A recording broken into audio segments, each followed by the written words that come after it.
Israel-Gaza Iran War News Live Update. Conversations between Iran and Europe are being considered by the country's new leader.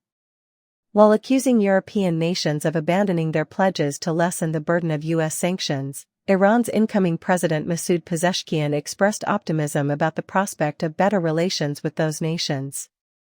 Last week, Pezeshkian defeated Saeed Jalali, an ultra-conservative and former nuclear negotiator, in a runoff election.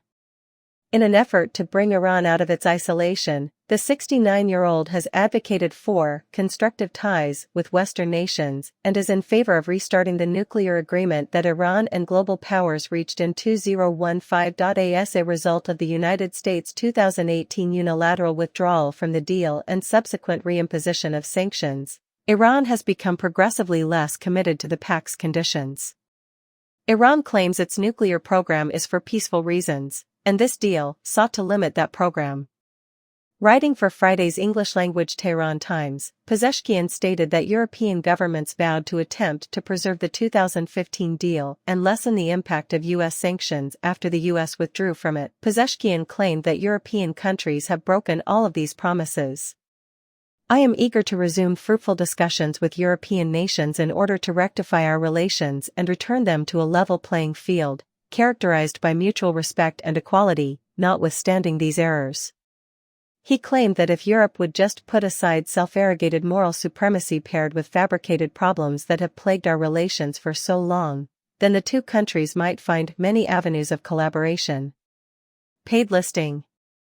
In a statement congratulating Pezeshkian on his victory, EU spokeswoman Nabila Masrali said that the 27-member bloc was prepared to engage with the new government in line with EU policy of critical engagement.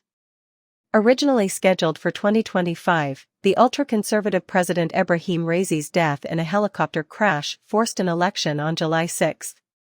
Pezeshkian received approximately 54% of the vote in the runoff, while Jalali received about 44%.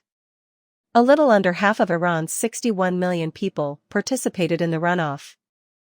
Iranians saw Pezeshkian, a cardiac surgeon with just one prior stint in government, as health minister around 20 years ago. As a reformist, the Guardian Council of Iran authorized all candidates for the election, including Pezeshkian.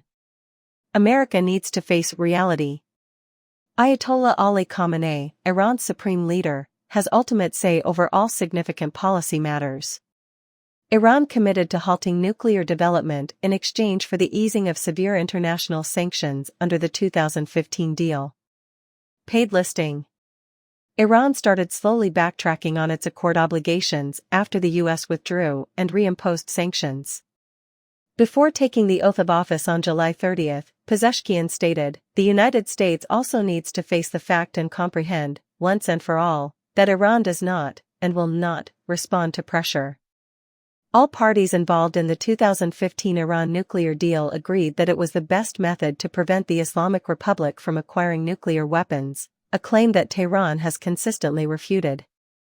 Along with Russia, China, and the UK, the accord also included EU members France and Germany. Paid listing.